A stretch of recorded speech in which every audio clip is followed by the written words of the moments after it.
Welcome back, Spurs fans. It's another episode of Casa De Spurs with Stephen Hale and Trace Ronning. The Spurs were briefly in fourth place. Stephen, they're no longer in fourth place. In fact, they're not even in the playoff picture after one loss.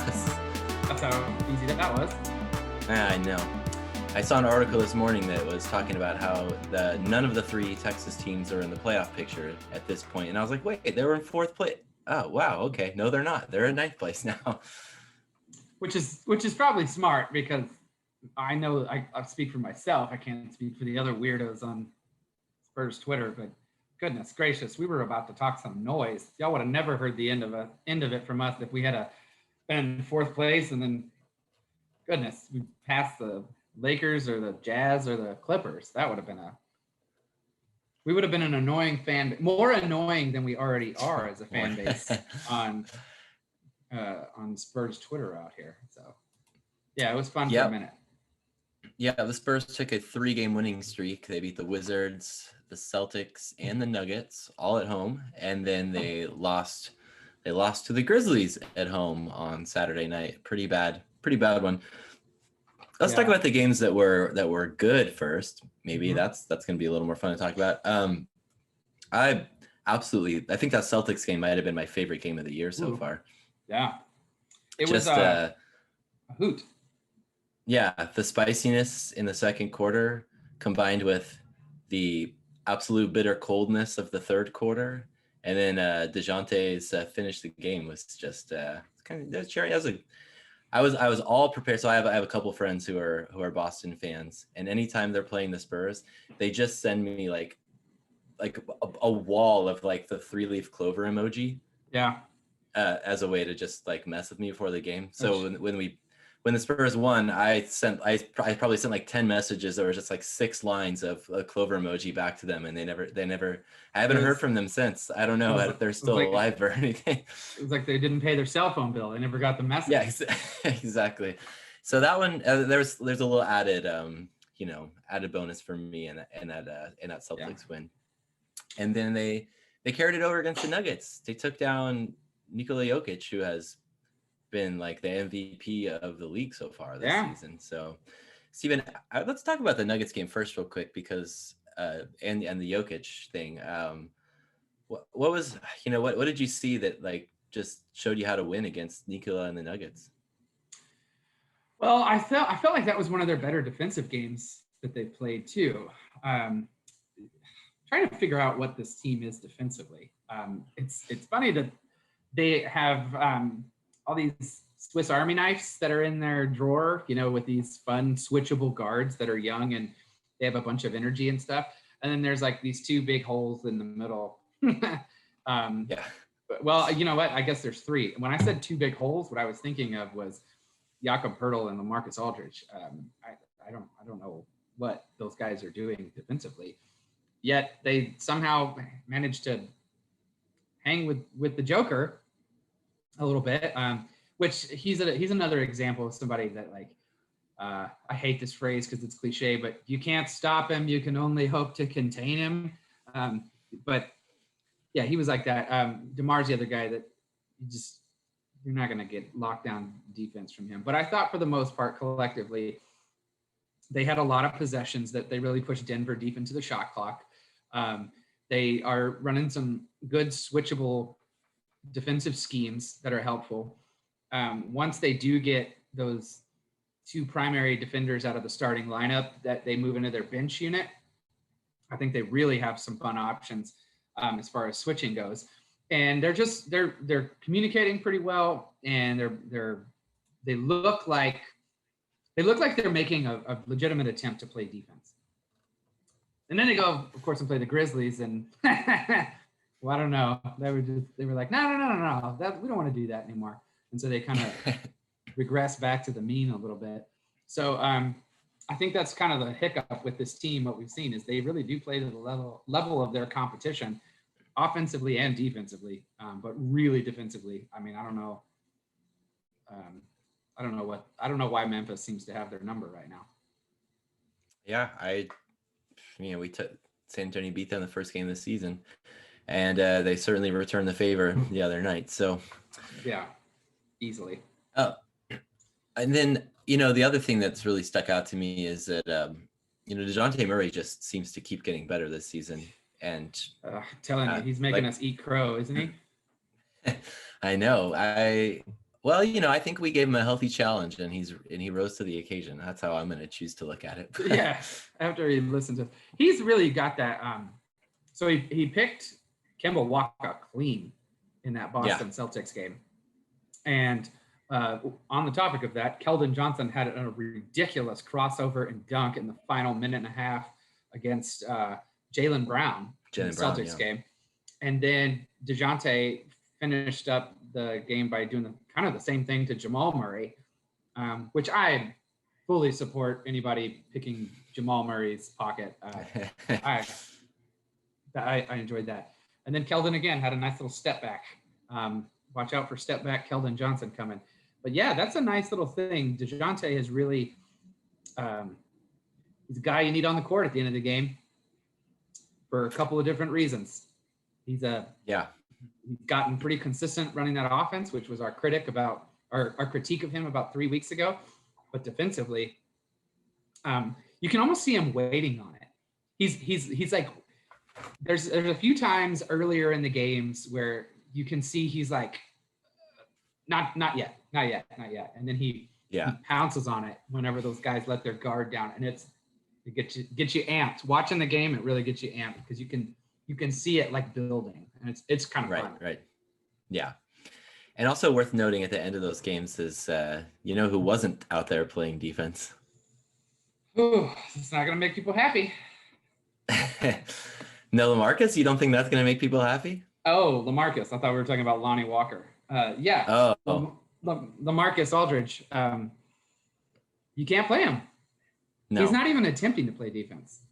That stupid, I don't know what that thing is where he looks like he's got a glitch in 2K. And he jumps like 15 feet away from his man. I saw somebody said on Twitter, they're like, well, yeah, what he's doing is he's trying to like block the angle from the ball to the rim. I'm like, come on, dude. No, that's a bad defender. That's exactly what that is. This guy is not even attempting. He just sags so far down in the screen and roll. And then they're letting his man just shoot wide open from the top of the key. It's pretty painful to watch.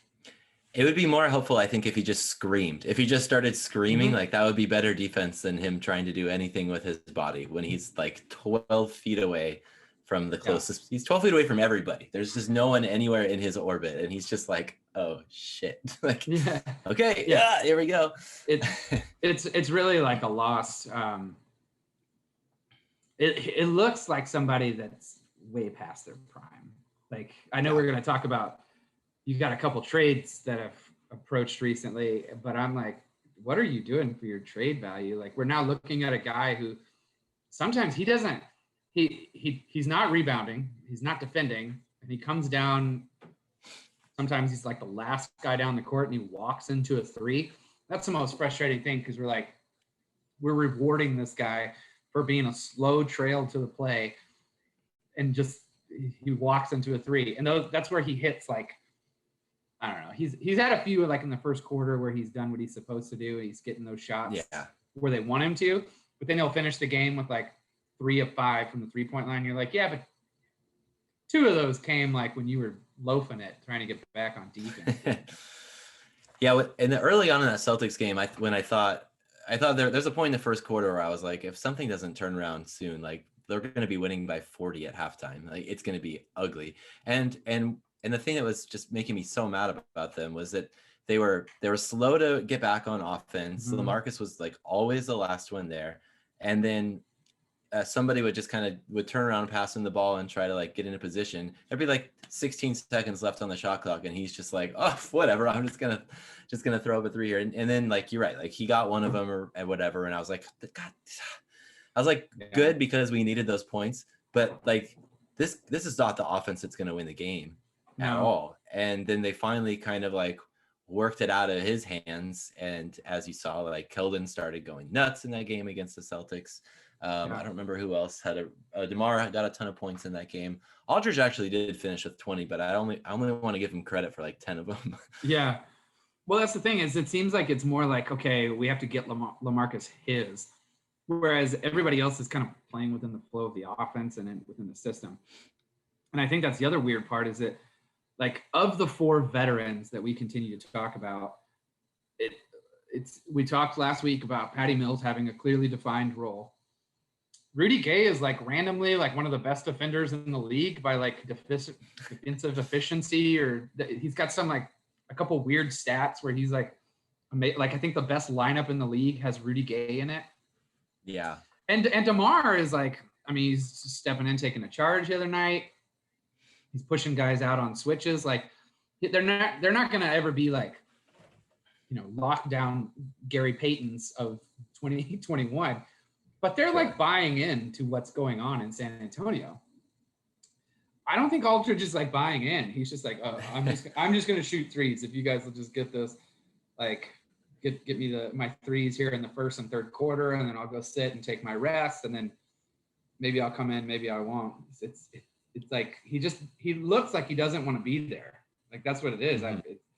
He's not necessarily having like a bad attitude about it, but right. I don't know. It looks silly.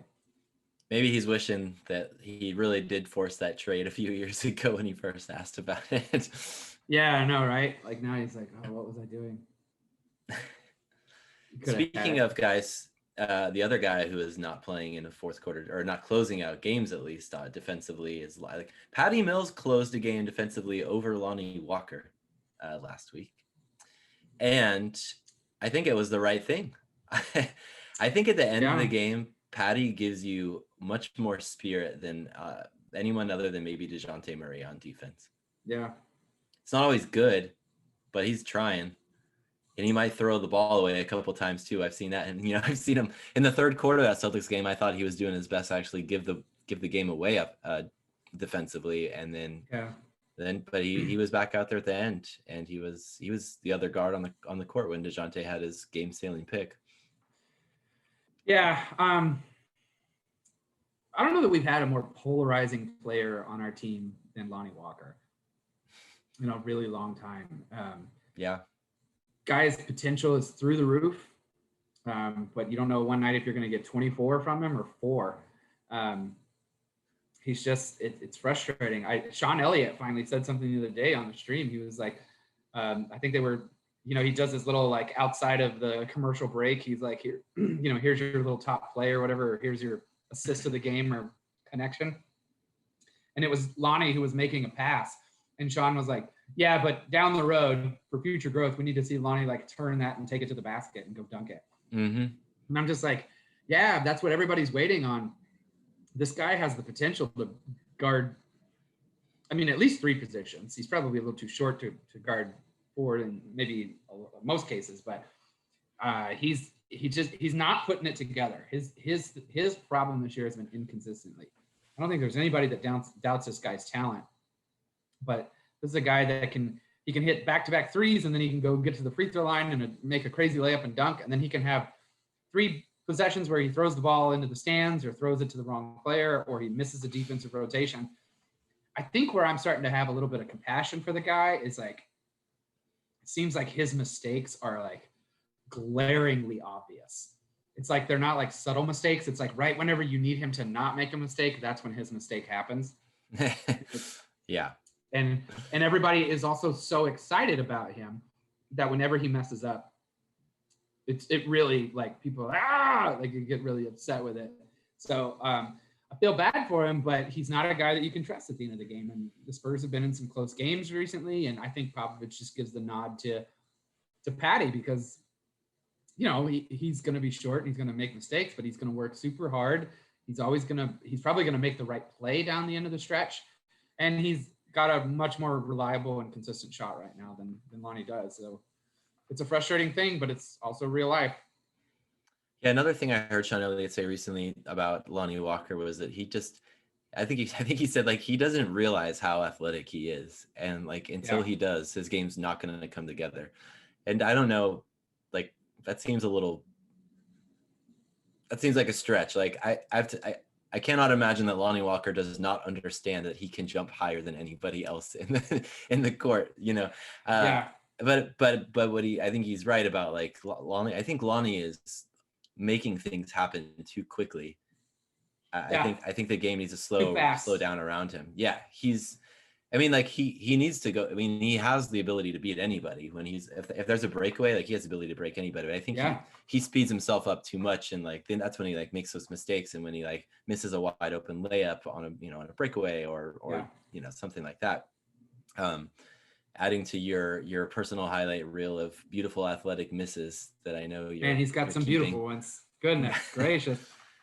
They also have a couple of things where I've just seen them in the open court, like the young guys, where they really don't like fill the lane properly, or they've had a couple like botched. They've left some points on the board where it's like they didn't space right, or they over. I feel like we've seen a lot of overpassing this year.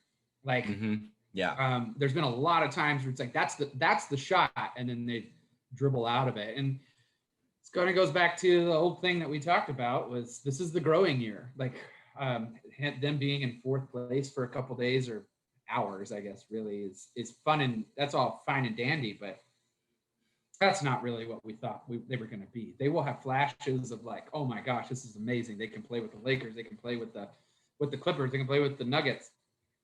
And we'll have games where the Grizzlies have their number, and that's really what this team is. They got to keep it spicy, Trace, and the way that they keep it spicy is by going to Whataburger, Trace. And have you heard about the new sandwich at Whataburger? The spicy chicken sandwich is back at Whataburger. This is one of the top of the line spicy chicken sandwiches. Rivals all other fast food competitors. Goes right to the top. This isn't just on a regular bun. Some of those burger restaurants, they just bypass the chicken sandwich and throw a hamburger bun on it.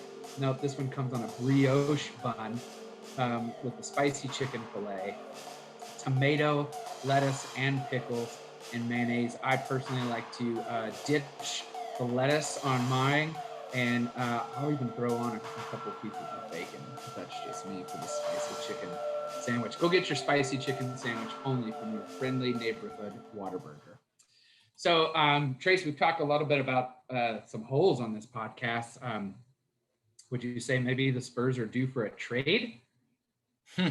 How's that for a setup? Well, yeah, I found one today. I found one.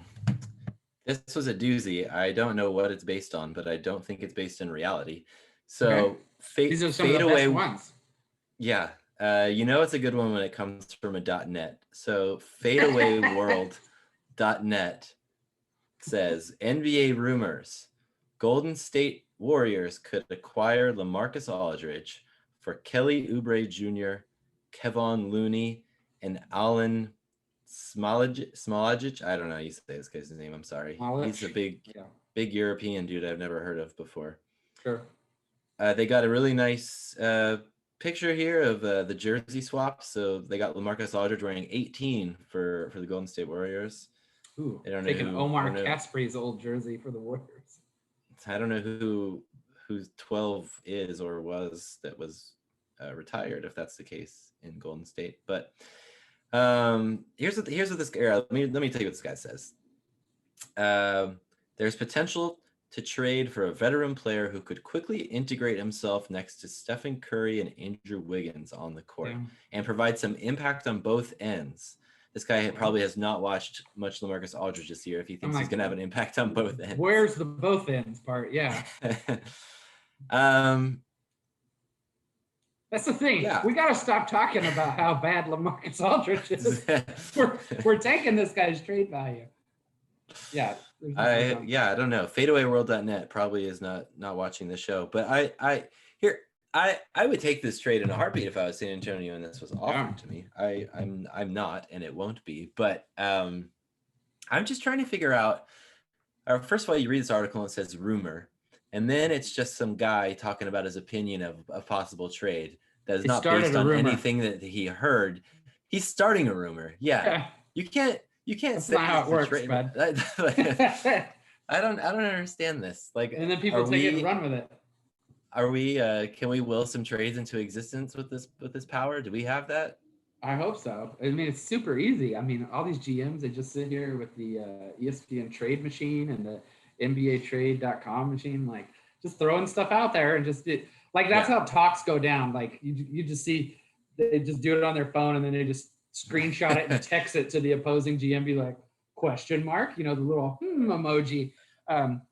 No, as silly as this is, I'm with you. I think it's a rumor, but that's kind of like what you're basically hoping for with LaMarcus. Is like, how do I like everybody hears Kelly Oubre in that.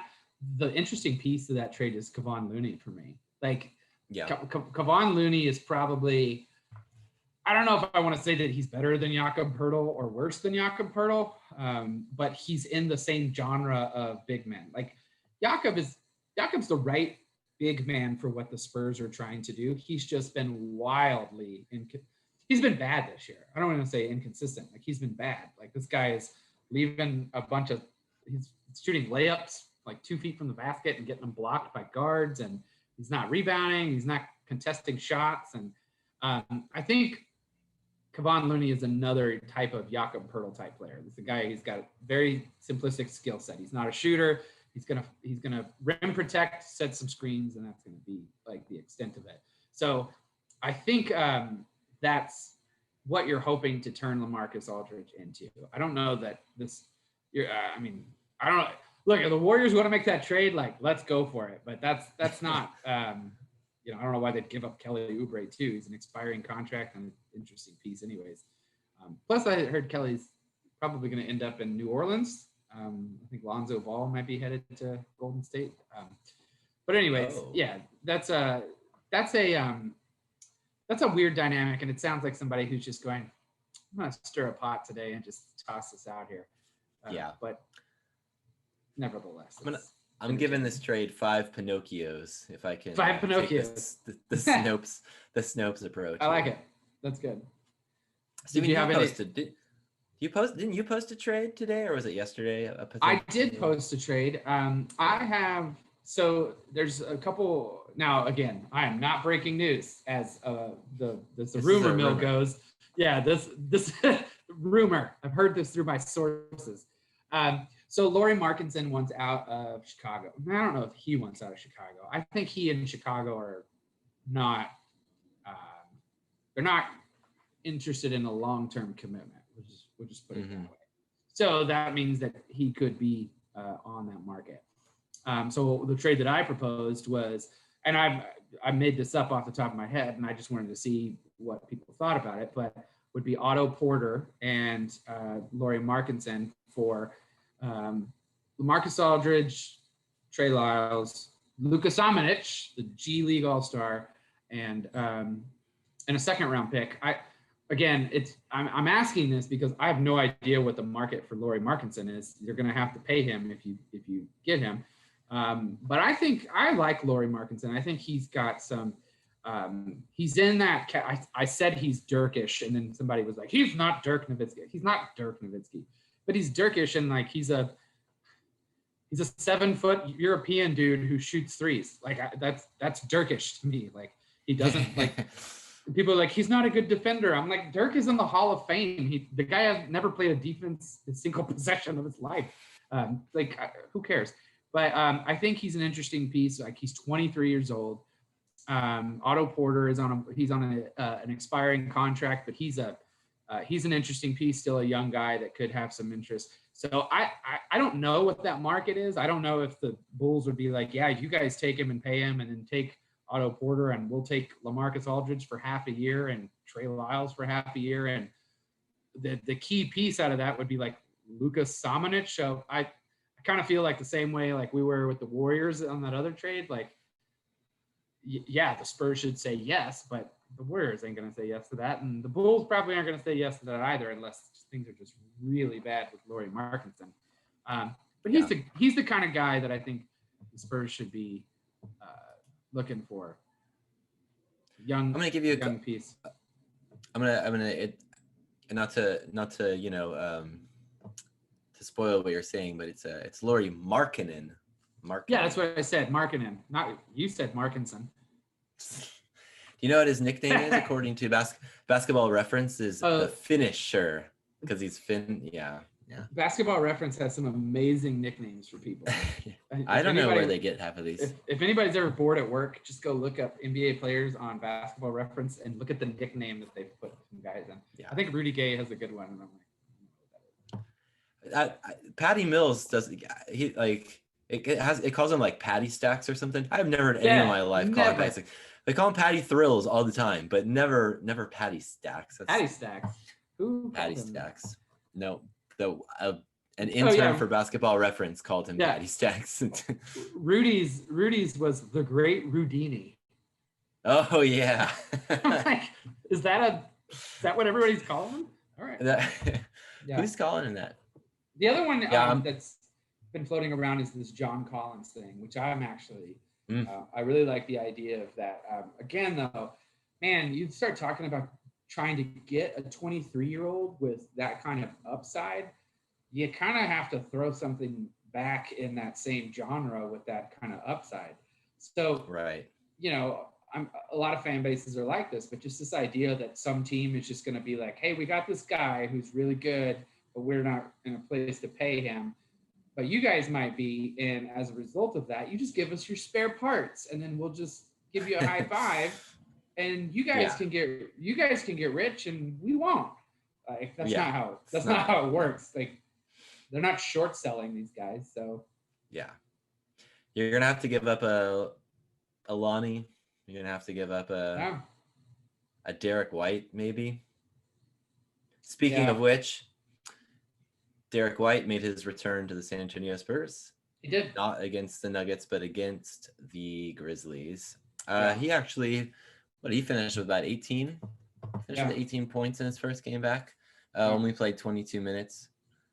Spurs kind of have a luxury. Like they don't have anyone that plays more than 30 minutes really. Like everyone plays between like 23 to 27 minutes or something.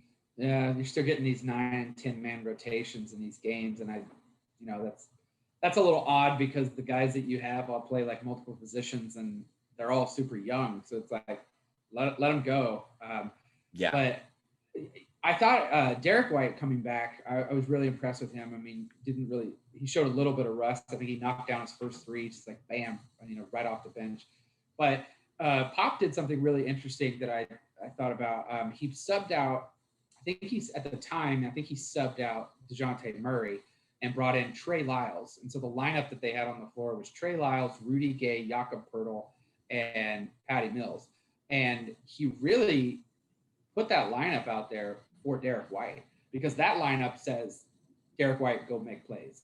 Like that's like Rudy can bail you out at the end of the shot clock. So can Patty Mills. But the offense at that point is running through there. So he really sent out Trey Lyles as another screen and roller for him.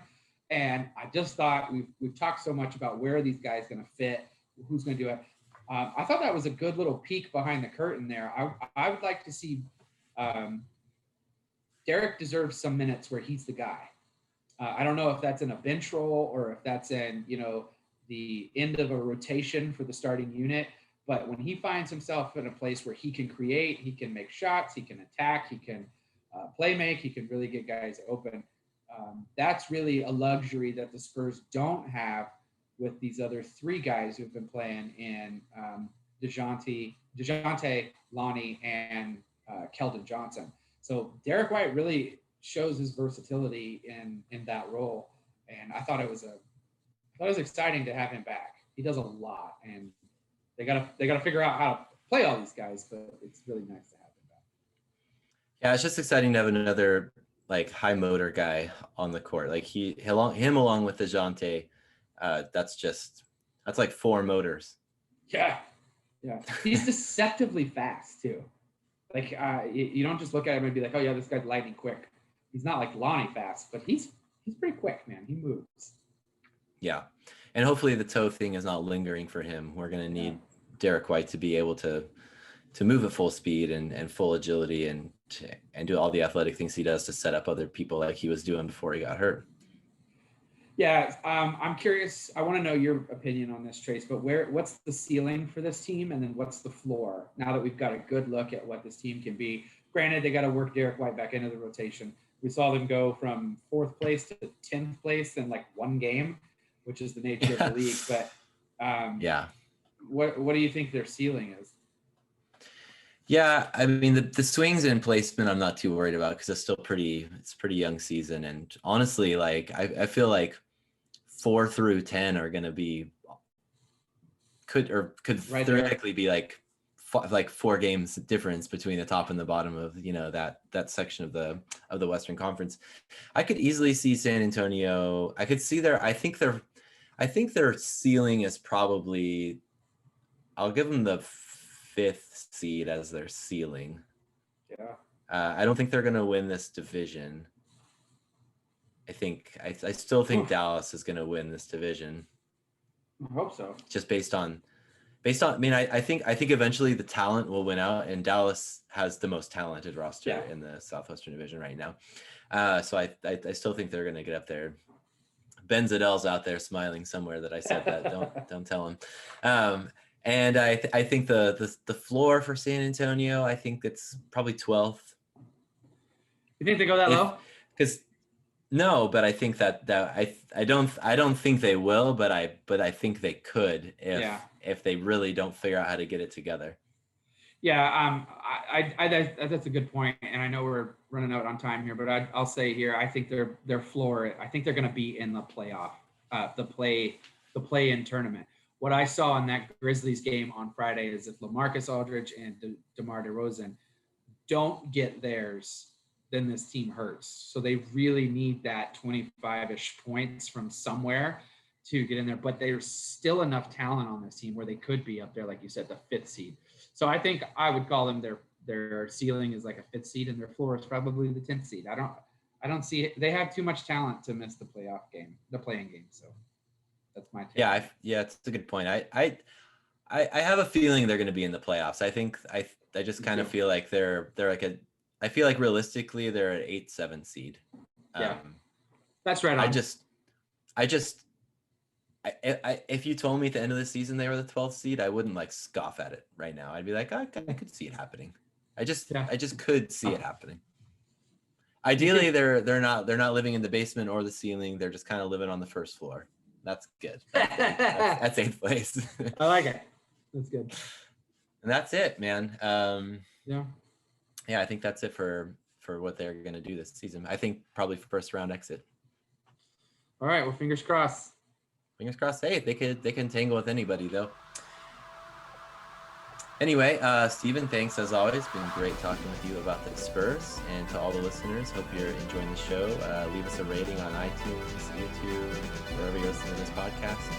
And go Spurs, go! Go Spurs, go!